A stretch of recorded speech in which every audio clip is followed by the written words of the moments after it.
नमस्कार मित्रांनो, स्वागत आहे आपल्या नवीन ब्लॉगमध्ये। आज आपण निघालो आहोत महाराष्ट्रातील प्रसिद्ध आणि जागृत देवस्थान कोल्हापूरची करवीर निवासिनी श्री महालक्ष्मीच्या दर्शनासाठी। कोल्हापूरची श्री महालक्ष्मी देवी, ज्यांना अंबाबाई असेही म्हटले जाते, या महाराष्ट्रातील अत्यंत जागरूक आणि पूजनीय देवता मानल्या जातात। पुराणानुसार कोल्हापूर नगरीत कोल्हापूर नावाचा एक राक्षस राहत होता। त्याने कठोर तप करून मोठे वरदान मिळवले आणि देव, ऋषी व सामान्य लोकांना त्रास देऊ लागला।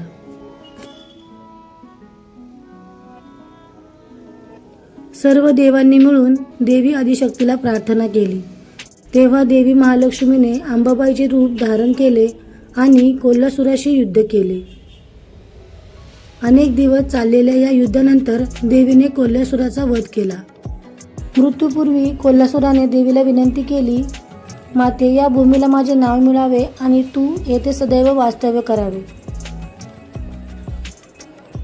देवीने त्याची विनंती मान्य केली, म्हणून या नगरीला कोल्हापूर असे नाव पडले आणि देवी येथे करवीर निवासिनी श्री महालक्ष्मी म्हणून विराजमान झाल्या।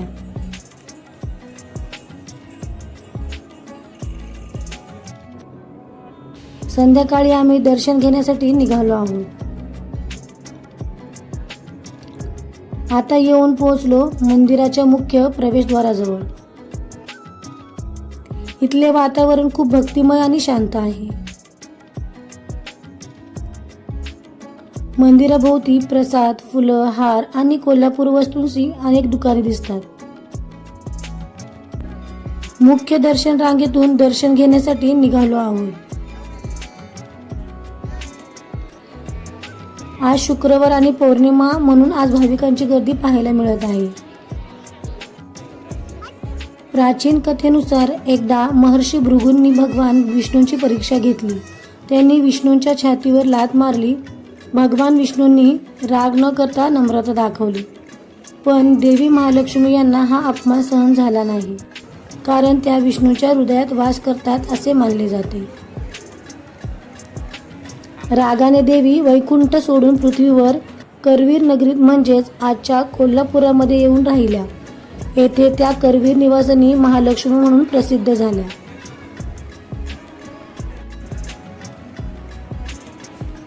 देवी दूर गेल्यामुळे भगवान विष्णूंना दुःख झाले। तेही पृथ्वीवर आले आणि तिरुमला पर्वतावर श्री व्यंकटेश्वर बालाजी रूपात राहू लागले।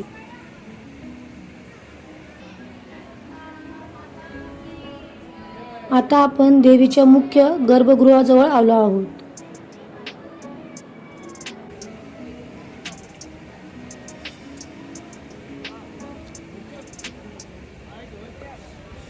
अंबाबाईची मूर्ती काळ्या पाषाणातील असून देवी पश्चिमाभिमुख आहे अशी मंदिराची खास वैशिष्ट्य आहे।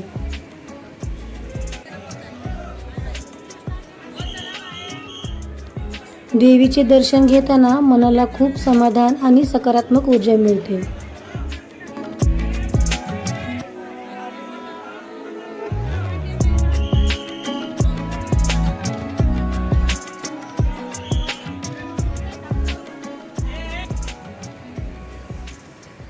आमचे नशीब की आज शुक्रवार आणि पौर्णिमेच्या निमित्ताने आम्हाला पालखी सोहळा पाहायला मिळत आहे।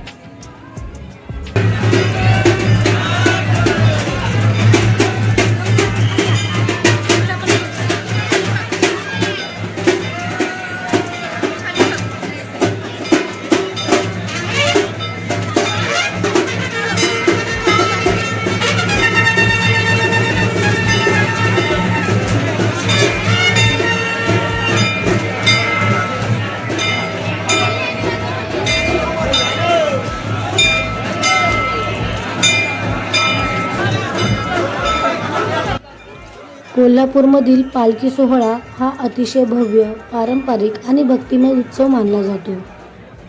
या सोहळ्यात श्री अंबाबाईची उत्सव मूर्ती सुंदर सजवलेल्या पालखीतून मंदिर परिसरात आणि ठराविक मार्गावर मिरवली जाते। अंबाबाईच्या नावाने छान भलं पालखी सोहळा म्हणजे देवी आपल्या भक्तांना दर्शन देण्यासाठी बाहेर पडते अशी श्रद्धा आहे. यावेळी हजारो भाविक जय देवी अंबाबाईच्या जयघोषात सहभागी होतात.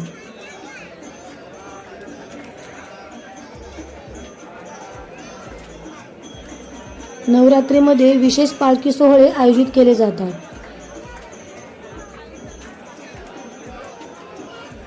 काही विशेष धार्मिक दिवस, पौर्णिमा आणि उत्सवाच्या वेळी ही पालखी काढली जाते.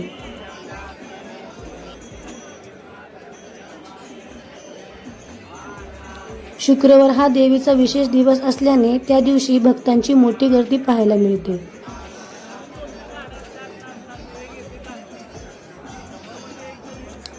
लेझिम आणि भजन मंडळे, फुलांनी सजवलेली पालखी, पारंपरिक पोशाखातील सेवेकरी, दीप आणि आरतीचे सुंदर दृश्य हेच आहे पालखी सोहळ्याचे आकर्षण.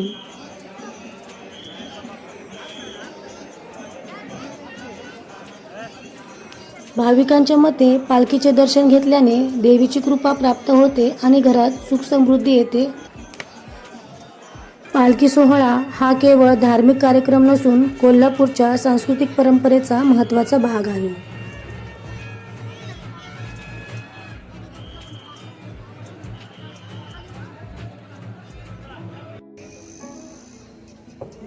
सकाळी लवकर उठून आम्ही पुन्हा मंदिर परिसर पाहण्यासाठी निघालो आहोत.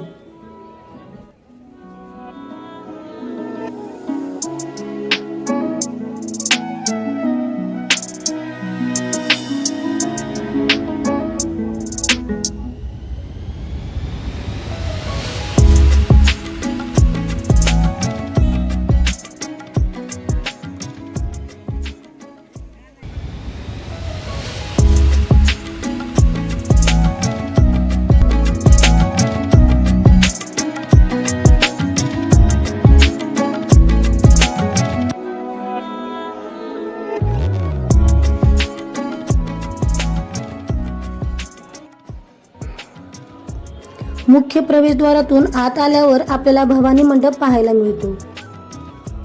भवानी मंडपाची उभारणी साधारणपणे 1785 ते 1800 दरम्यान मराठा छत्रपतींच्या काळात झाली आहे असे मानले जाते. हे ठिकाण कोल्हापूरच्या छत्रपती राजांचे राजदरबार म्हणून वापरले जात असे. मोठे दगडी हॉल, कमानी आणि मजबूत भिंती आहेत. येथे प्रशासनिक कामकाज, सभा आणि राजकीय निर्णय घेतले जात होते.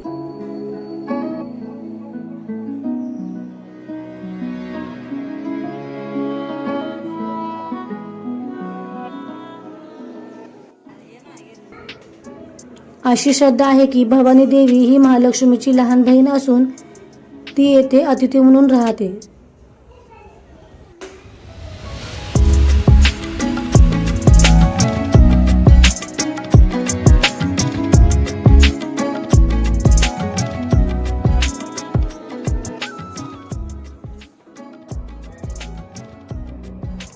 चला तर मग आता वेळ झाली आहे ती काव्यराजच्या मेकअपची.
कोल्हापूरचे श्री महालक्ष्मी मंदिर, ज्याला आपण अंबाबाई मंदिर असेही म्हणतो, हे महाराष्ट्रातील अत्यंत प्राचीन आणि प्रसिद्ध देवस्थान आहे. हे मंदिर सुमारे 1300 ते 1400 वर्ष जुने मानले जाते. मंदिराची बांधणी प्रामुख्याने चालुक्य राजवटीच्या काळात झाली आहे असे इतिहासकार मानतात. इसवी सन 7व्या ते 8व्या शतकात चालुक्य राजांनी या मंदिराची उभारणी केली. पुढे जाऊन शिलाहार, यादव, मराठा राजांनी मंदिराचा विस्तार व जतन केले. हे मंदिर काळ्या दगडात बांधलेले असून त्याची वास्तुकला अत्यंत सुंदर आणि मजबूत आहे. मंदिराच्या भिंतीवर आणि खांबांवर कोरीव शिल्पकला दिसून येते. मंदिरातील श्री महालक्ष्मी देवीची मूर्ती काळ्या पाषाणाची असून सुमारे 3 फूट उंच आहे. देवी 4 हातांनी अलंकृत आहेत. एका हातात मातुलिंग, दुसऱ्या हातात गदा, तिसऱ्या हातात ढाल आणि चौथ्या हातात पानपात्र आहे. देवी पश्चिमाभिमुख आहे. ही मंदिराची विशेष गोष्ट मानली जाते. या मंदिरातील सर्वात प्रसिद्ध वैशिष्ट्य म्हणजे किरणोत्सव. वर्षातून 2 वेळा सूर्यकिरणे मंदिराच्या मुख्य दरवाजातून थेट देवीच्या मुखापर्यंत पडतात. प्राचीन भारतीय वास्तुशास्त्राचा हा अद्भुत नमुना मानला जातो. हे मंदिर अष्टादश शक्तिपीठांपैकी एक मानले जाते. देवीला करवीर निवासिनी अंबाबाई म्हणून ओळखले जाते.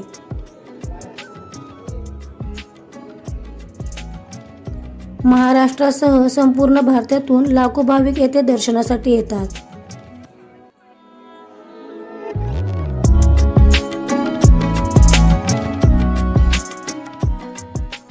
छत्रपती शिवाजी महाराज आणि करवीर संस्थानातील राजघराणे देवीचे भक्त होते. अनेक राजांनी मंदिराला दान व संरक्षण दिले. आजही हे मंदिर कोल्हापूरच्या सांस्कृतिक, धार्मिक आणि ऐतिहासिक ओळखीचे प्रमुख केंद्र आहे.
मंदिर परिसरात आपल्याला देवीच्या पूजेसाठी लागणारे साहित्यांची दुकाने जागोजागी पाहायला मिळतात.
काव्याचा आई महालक्ष्मीचा मेकअप आणि भाविकांनी देखील तिला पाहण्यासाठी तिच्यासोबत फोटो करण्यासाठी गर्दी केली.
दुपारच्या वेळी थोडा आराम करून आता रात्री आम्ही निघालो आहोत कोल्हापूरमधील मरीन ड्राईव्ह म्हणजेच रंकाळा लेक पाहण्यासाठी.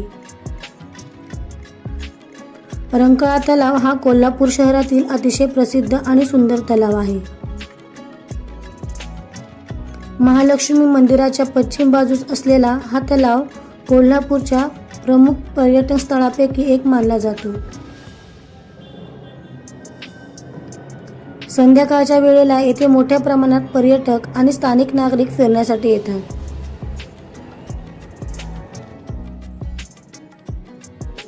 तर मित्रांनो, आजचा आपला कोल्हापूर महालक्ष्मी मंदिराचा व्लॉग तुम्हाला कसा वाटला ते कमेंटमध्ये नक्की सांगा. व्हिडिओ आवडला असेल तर लाईक करा, शेअर करा आणि चॅनलला सबस्क्राईब करायला विसरू नका. जय अंबाबाई.